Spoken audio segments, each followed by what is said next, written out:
I have a couple of concerns that I'd like to either address if we can. One is that as a campus, with the ratio of the 9 officers to the population we have about 1,000 plus students to every officer. FBI, Bureau of Justice, criminal statistics suggest that in any population that you should have a lower ratio than that.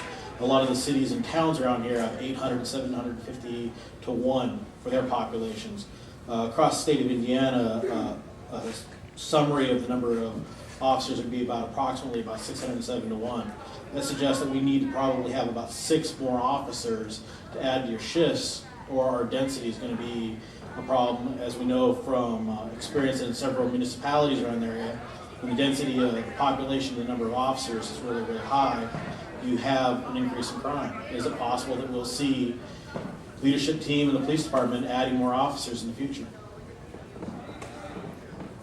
We'll take your advice into account, but just off the top, and you can maybe help us with this, it seems like the analogy may not hold entirely.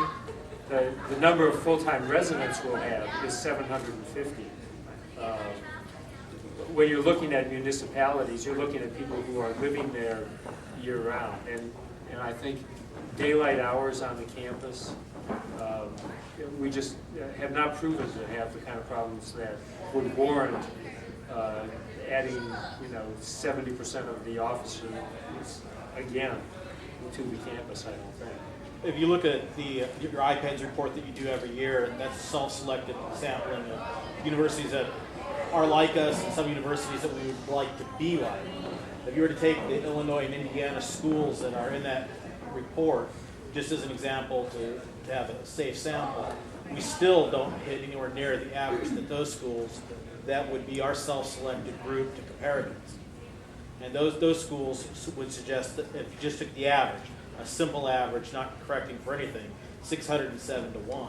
The population, one of the things that happens is as a political consideration, is the ability for the staff, faculty, and students to protect themselves is restricted by state law.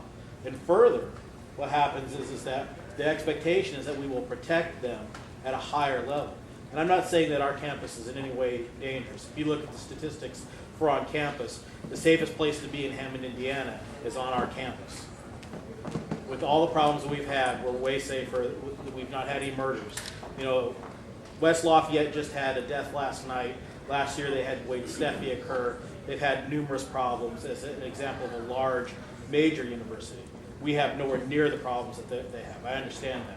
But still the density and level with 2 officers who spend most of their time in cruisers versus being force and presence inside of the buildings increases the risks that we have. We had 8 individuals enter the envelope of a building, which I'm sure the chief will understand what I'm saying when I say that.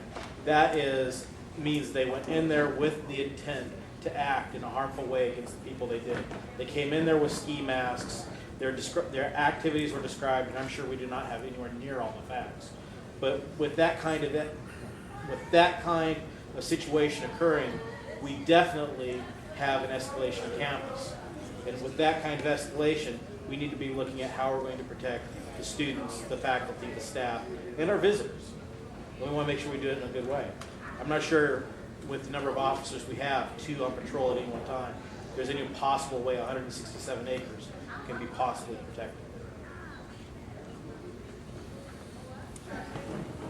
Yeah, I have 2 questions actually. My first question is, what ratio of policemen who patrol in a car compared to on foot on campus?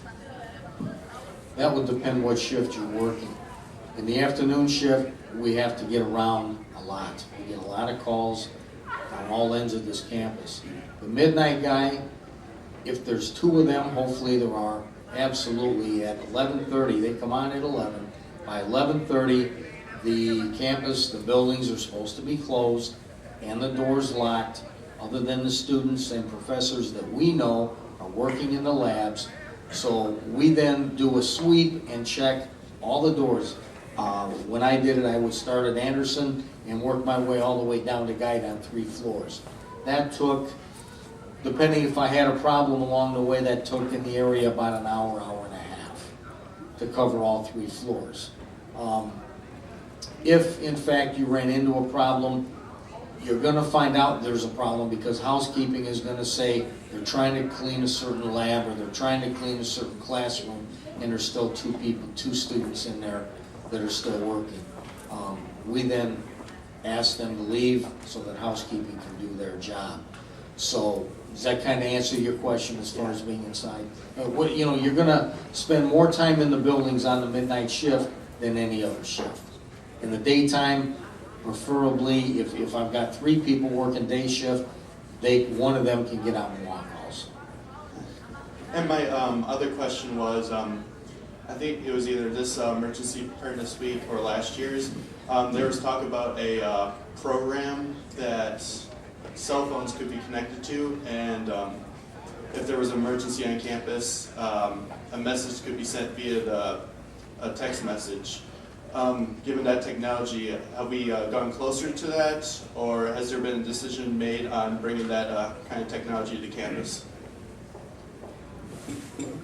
The software has been purchased, correct, and we're in the process of working through the implementation issues.